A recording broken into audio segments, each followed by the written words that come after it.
The Thrakun Combat Reclamation Tier on the orbital fortress of Senethal Drift was less a medical bay and more a sorting machine for the dead. It hung in the black above a dead star, a stacked lattice of gunmetal galleries and reinforced transparent floors through which the next tier of casualties could always be seen waiting, and it had been engineered around a single, ruthless premise that resources spent on a body unlikely to return to the line were resources stolen from a body that would. Every soldier who passed through its gates was first laid beneath the verdict arch, a slow band of pale diagnostic light that swept the length of a body and rendered a single number, a survivability index, and that number decided everything that came after, the depth of care, the priority of the queue, whether a name was entered into the recovery ledger or quietly transferred to the reclamation manifest. The arch did not lie, the staff said. The arch had never lied. For 900 standard years of recorded operation, the arch had read a body and the body had obeyed the reading, and the institution had built its entire moral architecture on that obedience, on the comfortable certainty that the machine knew the truth of a creature better than the creature knew it of itself. Into this machine, on a transfer rotation no one had requested and no one wanted, came a single human, attached as a liaison technician to a unit of Thrakun shock recovery specialists, and the records listed him by a name the duty officer mispronounced twice before giving up: Elias Brandt, and almost nothing else.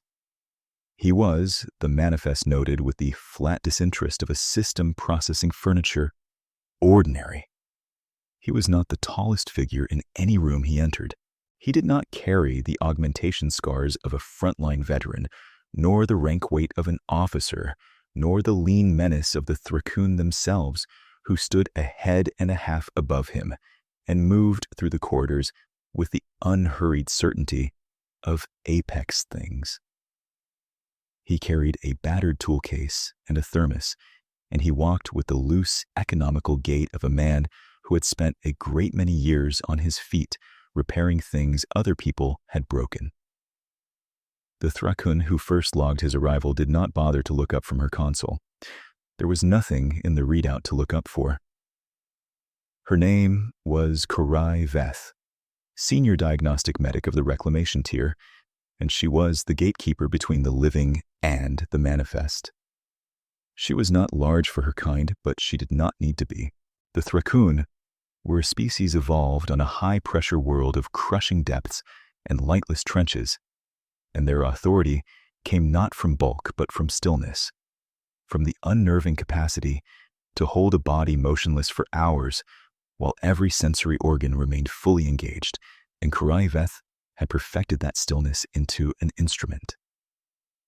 Her skin held the coal-luminescence of her people, pale ice blue threaded with the faint cyan circuitry of subdermal sensor lines, and her eyes carried the dual irises of a deep-pressure predator, one ring for light and one ring for vibration, so that she did not merely see a patient, she felt the rhythm of them, the flutter of a failing pump, the wrong harmonic in a struggling lung.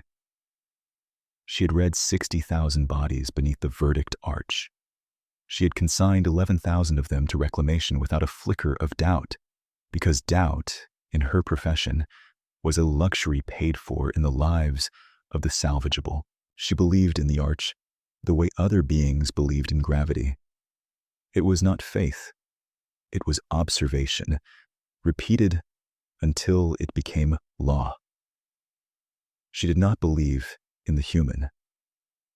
She had read the species profile, the thin clinical summary that the Thrakun Medical Corps maintained on the newer client races, and it had told her that humans were structurally unremarkable, soft-skinned, single-hearted, prone to a dozen failure cascades that the Thrakun body had engineered away 100,000 years before.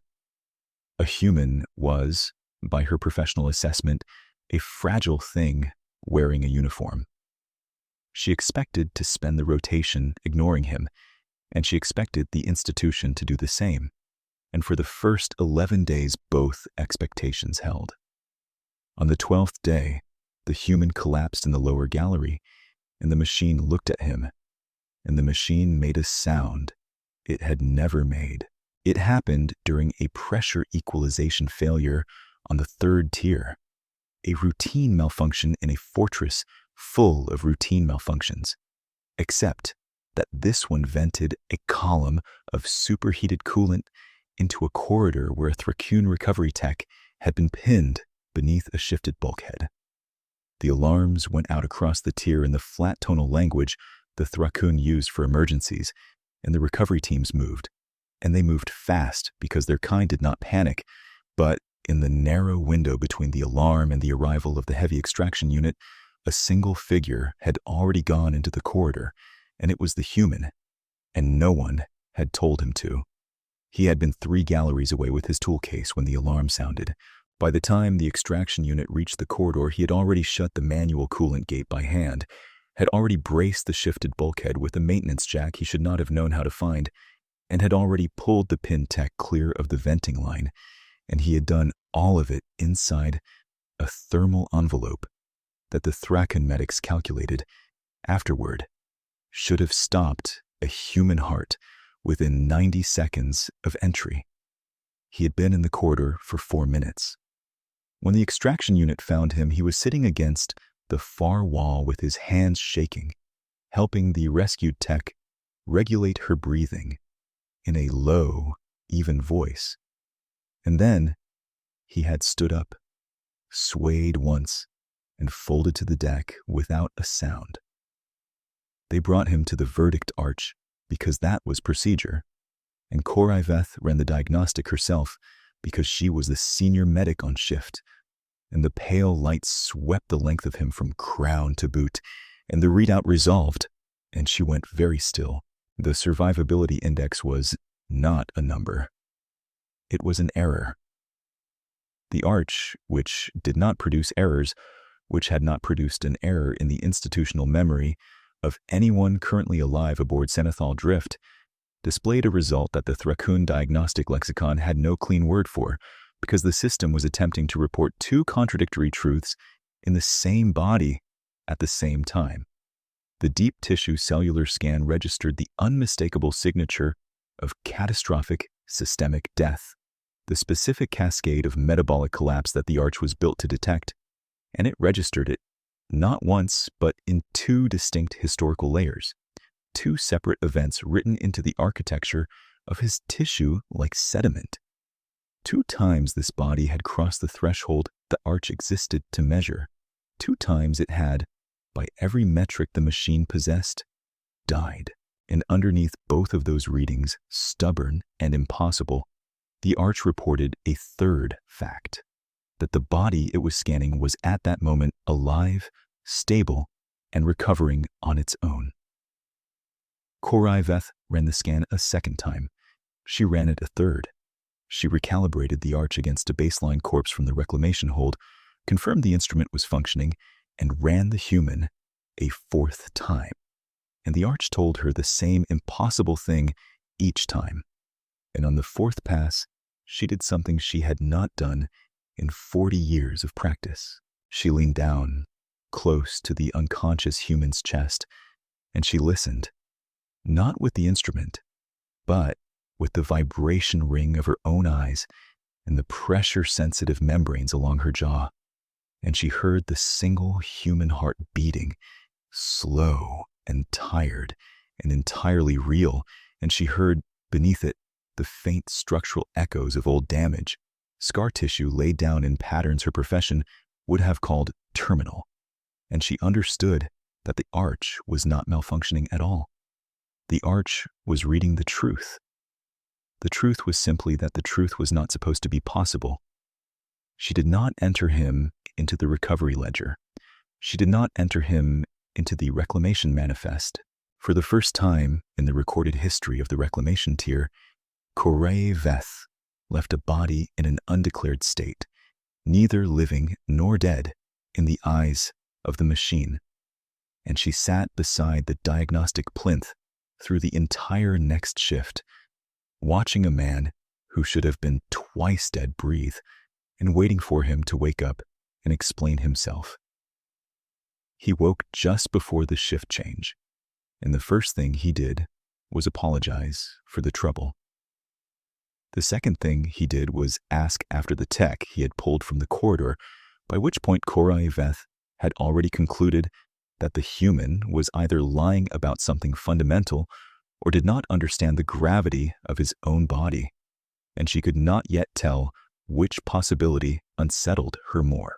She told him, in the clipped institutional Thrakun, that the translator rendered into flat human syllables that the recovery tech would survive, that her name was Dressa Lan, and she had asked to see him, and that before any of that, he would explain to her how a body carrying 2 terminal-grade death signatures was sitting upright on her diagnostic plinth conducting a conversation. The human considered this for a moment, and then he told her about the salvage rigs. He had grown up, he said, on a debris recovery flotilla, a poor and dangerous trade, ships that drifted into the orbital graveyards above industrial worlds and pulled apart the wrecks for metal and components in anything that could be sold. It was work that killed people. It killed them with decompression and with toxic atmospheres and with reactor remnants that had not finished dying, and it killed them young, and the flotillas could not afford to lose hands, so the flotillas had learned over generations to bring their dead back. He said this plainly without drama, the way a man states the conditions of a job. Twice, he said, his heart had stopped. Once at 19, in a hull breach that had emptied a compartment of air before the seals took, and once at 26 when a coolant line, very much like the one on the 3rd tier, had vented into a space he had not cleared fast enough. Both times the flotilla medics had brought him back with their crude and brutal and astonishingly effective methods born of a community that buried no one it could possibly keep, and both times the damage had been real and permanent and written into him. He had, he said, the heart of a much older and much sicker man. He simply also had the habit of continuing. Korai Veth listened to this account the way she listened to a failing organ, alert for the wrong harmonic, the lie hidden in the rhythm, and she found none. She found instead something her profession had not prepared her for, a body that had been declared dead by competent witnesses on 2 occasions and had declined the verdict. Not through augmentation, not through any technology her people would have recognized, but through the stubborn, improvised ingenuity of a community too poor to accept the readings of any machine. The Thrakun had spent 100,000 years engineering death out of their bodies. The humans, she was beginning to understand, had simply refused to agree to it. She did not say any of this. She entered him into the recovery ledger with a survivability index she fabricated by hand, the first falsified entry of her career, because the alternative was a manifest decision she was no longer willing to make, and she told herself it was a temporary measure pending further study. It was not temporary. It was the first crack. The unit he was attached to had not wanted him, and they made this clear with the cold economy of a people who did not insult through words, but through allocation. The shock recovery specialists of Senethal Drift were a tight unit of 4, hardened by a campaign no one discussed, and they had been assigned a human liaison as a bureaucratic courtesy to a client government, and they regarded the assignment as ballast. There was Terok Vin, the heavy extraction lead, a Thrakun so broad through the shoulders that he turned sideways through standard doors, whose specialty was the controlled application of overwhelming force to trapped machinery, and who measured every creature he met by what it could lift. There was Sifile Mar, the structural reader, narrow and quick, who could look at a collapsing bulkhead and know to the second when it would fail, and who treated the human's tool case as a child's toy. There was Yoon Castellan, the youngest, a stabilization tech still learning the cold arithmetic of triage, who watched the human with an uncertainty she had not yet learned to hide.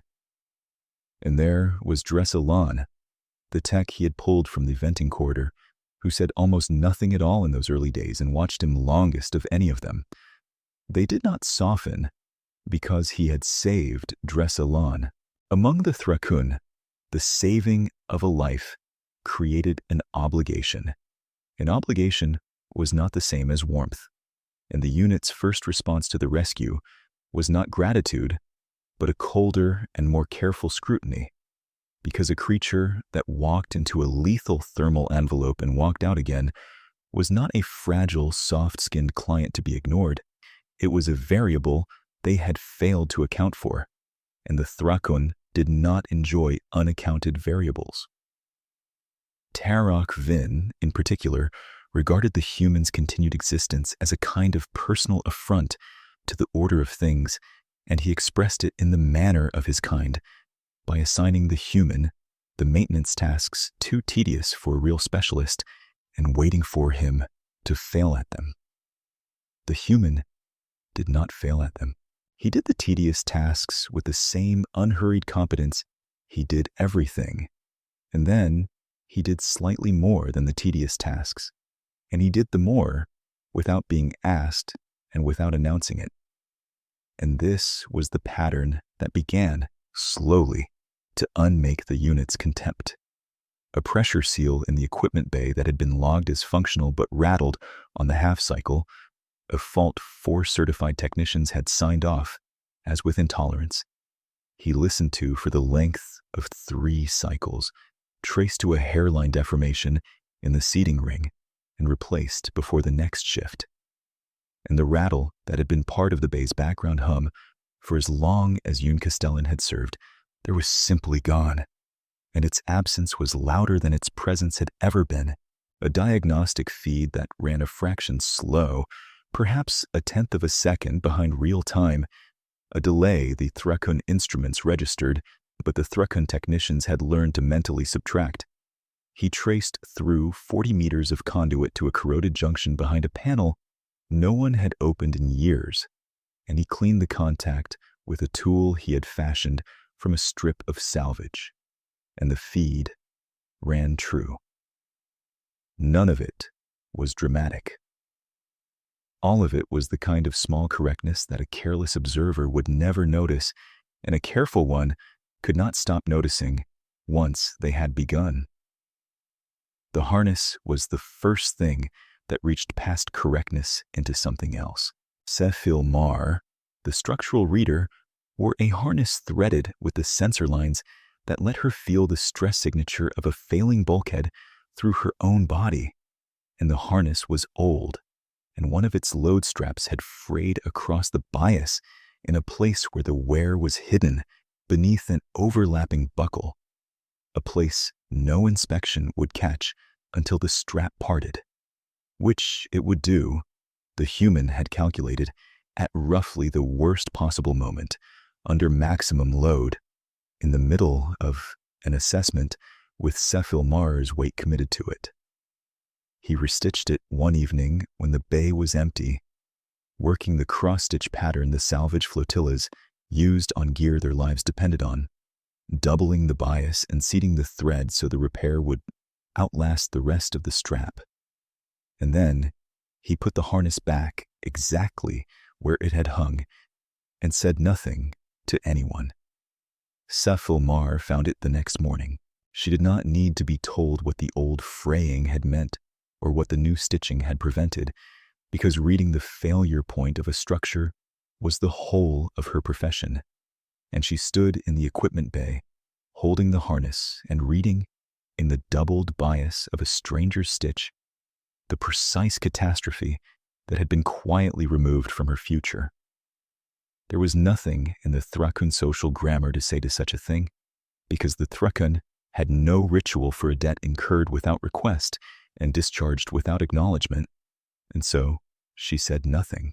but she ran her hand along the new stitching for a long moment before she put the harness on. Twice. 3 times. The vibration-sensitive membranes of her fingers tracing the foreign pattern, and the rhythm of her in that moment changed.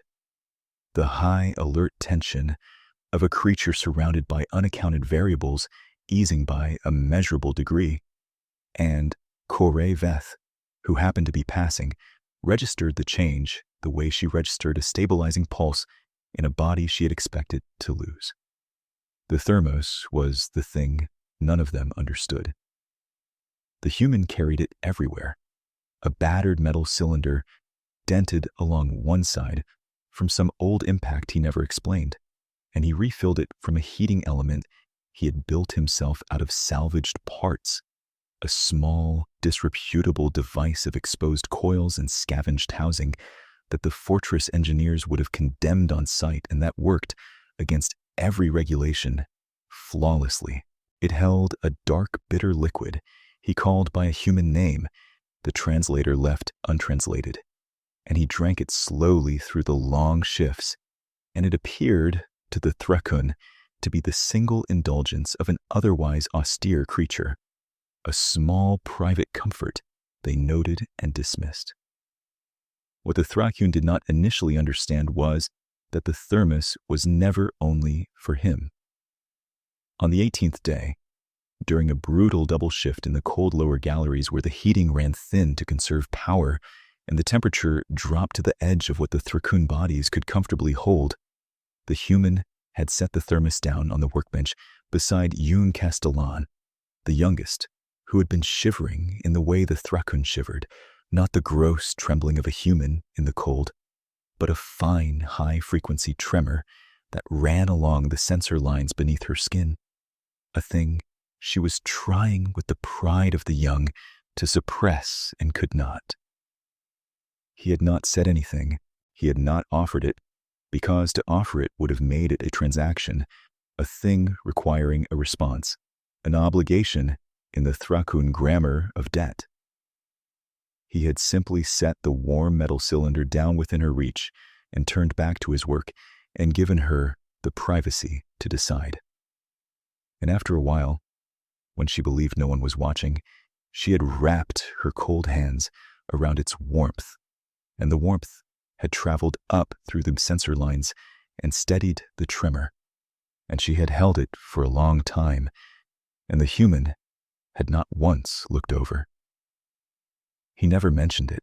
The next shift, the thermos appeared on the bench again, set down in the same place without comment, and Yoon Castellan reached for it without being invited, and a thing had passed between them that neither of them named, and that was how it began to move through the unit, the warm dented cylinder traveling from hand to hand across the cold galleries, set down by the human and taken up by whoever the cold had reached, a small circulating object that carried something none of them would have spoken aloud, an unacknowledged warmth passing through a unit engineered to need nothing and feel less. It would be easy to mistake the institution's interest in the human for the same slow thaw. But the institution did not thaw. The institution sharpened. Because the impossible reading of the verdict arch had not stayed buried, no matter how carefully Corey Veth had falsified the ledger, because the arch logged its readings to a central archive that she did not control, and the archive answered to the tier administrator, and the tier administrator was a Thrakun named Holland Drasek, and Holland Drasek had built his entire career on the infallibility of the arch. It is necessary to understand what the arch meant to a man like Drasek.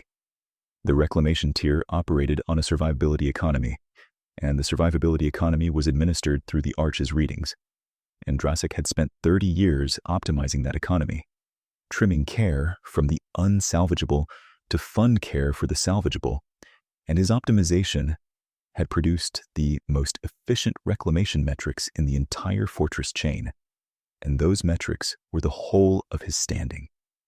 He had been promoted on them.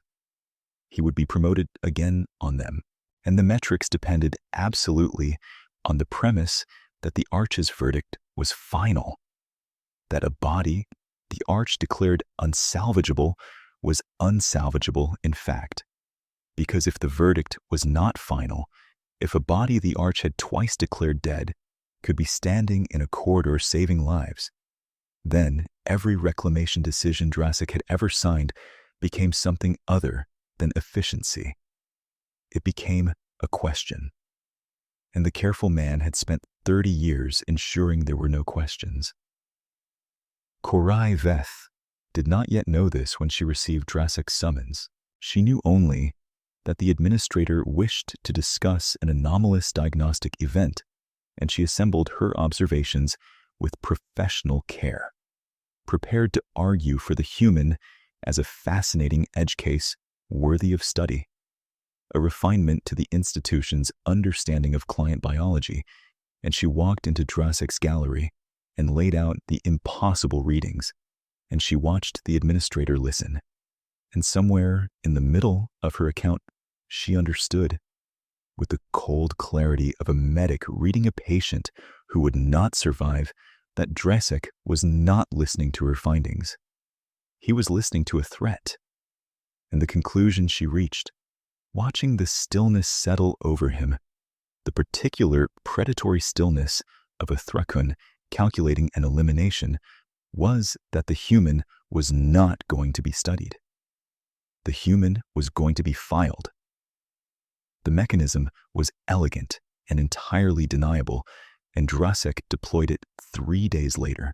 A salvage operation in the outer debris field, a derelict munitions hauler venting unstable atmosphere, dangerous work that required a recovery specialist to assess structural viability before the heavy crews went in, and the human, with his liaison technician status and his demonstrated competence and his complete lack of institutional protection, was the natural and reasonable choice to accompany the assessment team. It was on the manifest. It was signed. It was, on its face, a routine assignment. And only Korai Veth, who had seen the calculation in Drassek's stillness, understood that the derelict hauler had been selected not for its salvage value but for its instability, and that the assessment team's equipment had been quietly drawn from the oldest stock in the fortress, and that the human was being sent into a structure that the institution fully expected to come apart, with a verdict already written, a body the Arch had declared dead being returned, at last, to the condition the Arch had measured. She did not warn him directly.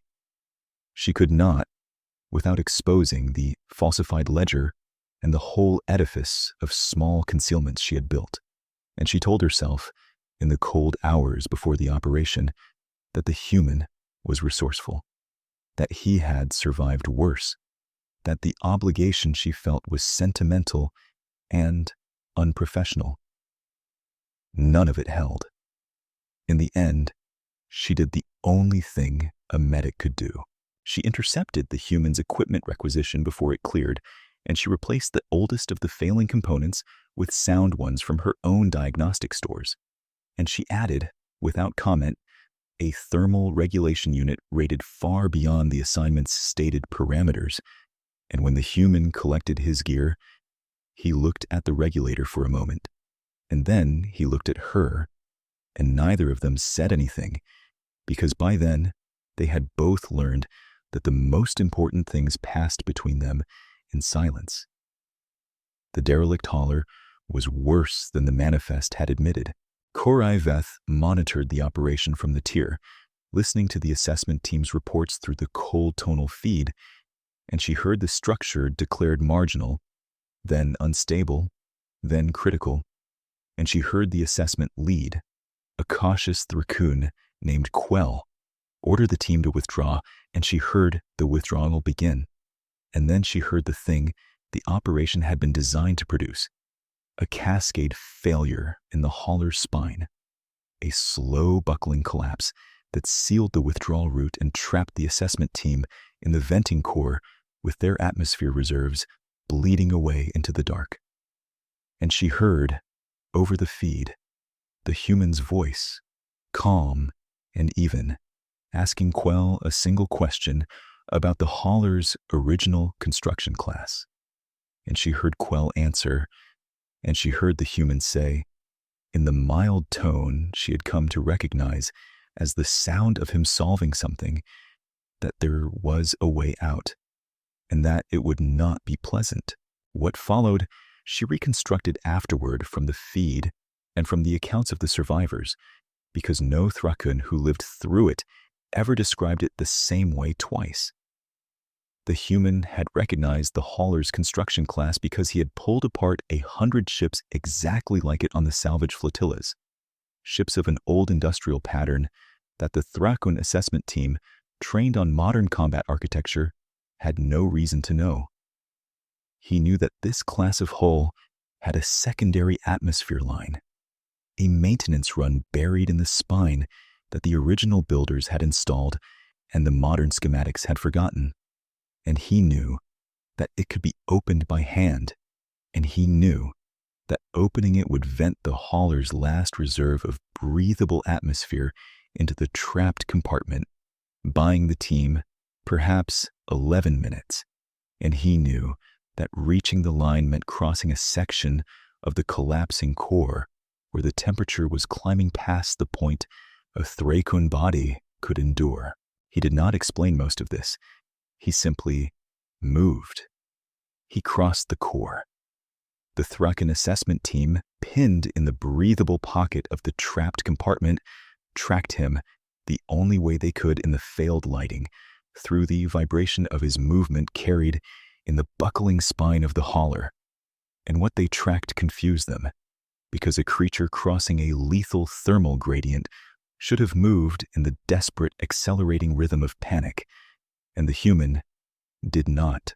He moved at a steady, measured pace, hand over hand along the structure, pausing twice to brace himself when the spine shifted.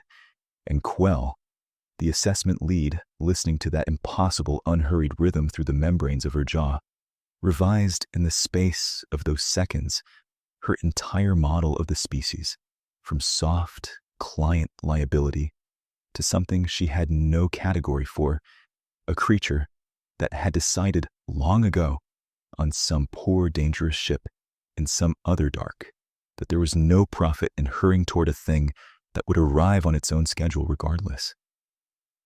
He found the line by feel where the lights had failed, his burned hands reading the geometry of an old industrial hull he had taken apart 100 times in a different life, and he located the maintenance run exactly where the forgotten builders had buried it. And he braced his feet against a structural member and turned the manual valve that modern Thrakun engineering had no reason to know existed. It did not turn easily. It had not been turned in longer than the human had been alive, and the seizing of 9 decades of corrosion fought him, and he worked it the way the flotilla taught, not with a single straining effort, but with patient, repeated pressure, easing and loading until the valve broke free, and the hauler's last reserve of breathable atmosphere vented into the trapped compartment with a sound the assessment team felt in their chests before they heard it. And the air came, and they breathed. He bought them 11 minutes. In the 11 minutes, the heavy extraction crew, scrambled and frantic and arriving far faster than protocol allowed, because Corey Veth had launched them the instant the spine buckled, before the request, before the authorization, in a violation of the dispatch grammar she would answer for later and never once regret. Cut a new route through the failing hull with Tarak Vin at the lead. The broad, cold, heavy extraction lead, applying his overwhelming controlled force to a collapsing structure for the sake of a human he had measured and found wanting, and pulled the team clear.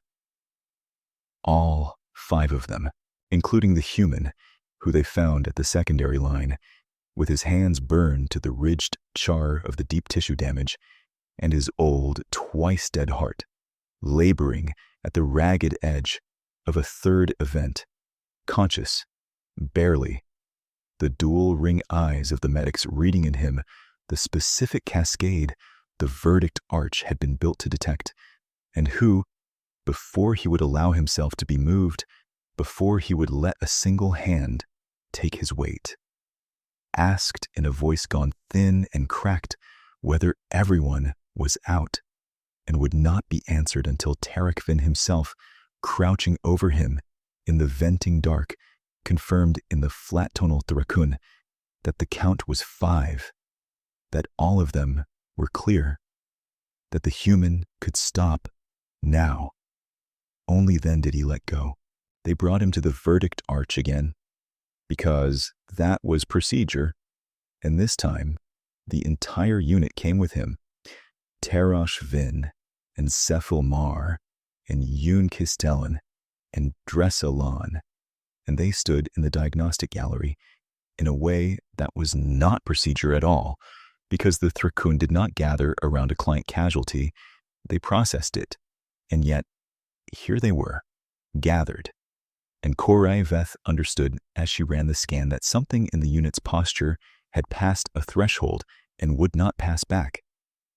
The arch swept its pale light along the human's burned and laboring body, and it produced its impossible reading, the 2 old death signatures and the stubborn, living third, and now a 4th layer beneath them, the fresh scar of the event he had just declined, and the arch reported, as it always reported, that this body should not be possible, and Korai Veth, standing before the machine she had believed in, the way other beings believed in gravity, did the thing that ended her old life and began the one that came after. She turned off the arch. She did it in front of the unit, and in front of the assessment team, and in front of the duty officers who would certainly report it, and she did it without ceremony, simply reaching out and powering down the verdict arch in the middle of an active diagnostic, an act that in 900 years no medic had committed, and in the silence that followed she said, in the flat clinical Thrakun that the translator rendered into flat human words, that the instrument was measuring the wrong thing. It had been built to measure whether a body would obey the verdict of its own damage. It had never been built to measure whether a body would refuse. And the human, she said, refused. The reading was not an error.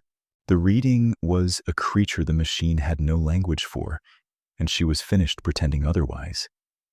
It was the closest thing to a speech anyone aboard Senethal Drift had ever heard Korai Veth give, and it was not, in truth, very long, and the human, lying on the plinth with his burned hands and his laboring heart, did not hear most of it, which was perhaps for the best, because he would have been embarrassed by it, and the resolution of this story was never going to be carried by speech.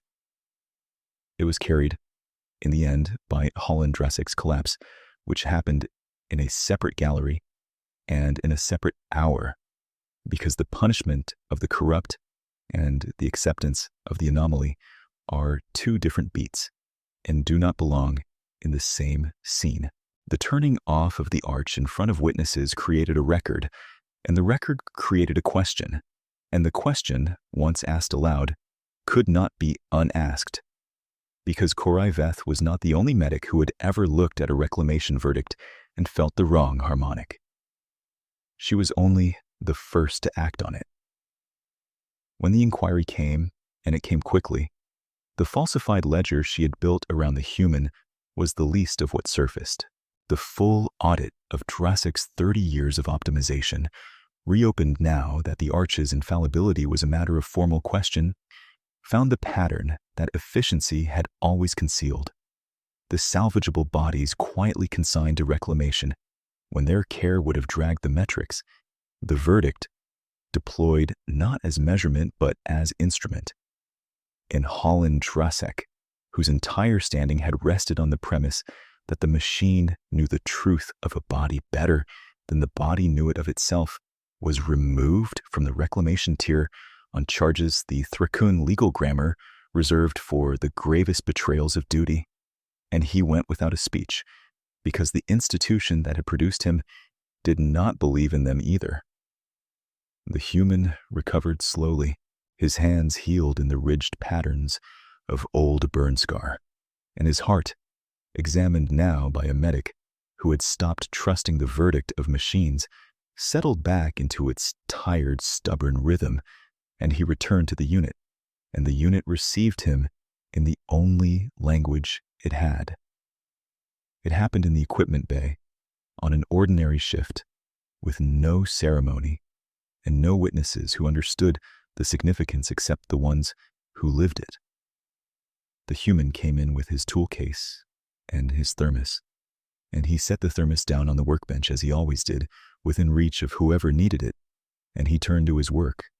And Terach Vin, the heavy extraction lead, the broadest and coldest and most affronted of them, the one who had measured every creature by what it could lift and had found the human wanting, crossed the bay and picked up the thermos and drank from it and set it back down and returned to his own work without a word.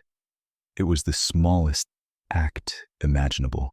It was a creature accepting warmth from a vessel that the human had offered, taking the gift that had circulated through the unit for weeks and had never once been acknowledged, and in the taking, acknowledging it. The human did not look up. He did not need to. And Koraiveth, who had come into the bay to check on a patient she no longer thought of as a patient, saw Terach Vin drink from the thermos, and saw the human's hands continue their work without pause, and understood that the unit had stopped accounting for the human as a variable and had begun, instead, to account for him as one of their own. She found him later in the lower gallery, alone, refilling the thermos from the heating element he had built. She did not announce herself. She stood for a while at the edge of the cold light, watching the man the machine had twice declared dead perform the small domestic ritual of warming a drink in a place engineered to sort the living from the salvageable. And when he became aware of her, he did not startle, only looked up and held out the thermos, an offer, the first he had ever made to her directly. She crossed the gallery and took it, and wrapped her cold, luminous hands around the warm metal, and stood beside him in a silence that was no longer the silence of a gatekeeper assessing a body, and the two of them looked out through the reinforced transparent floor at the dead star below. And neither of them said anything at all, because by then they had both learned that the truest things were the ones the machine had no language for, and that some verdicts a body was simply free to refuse.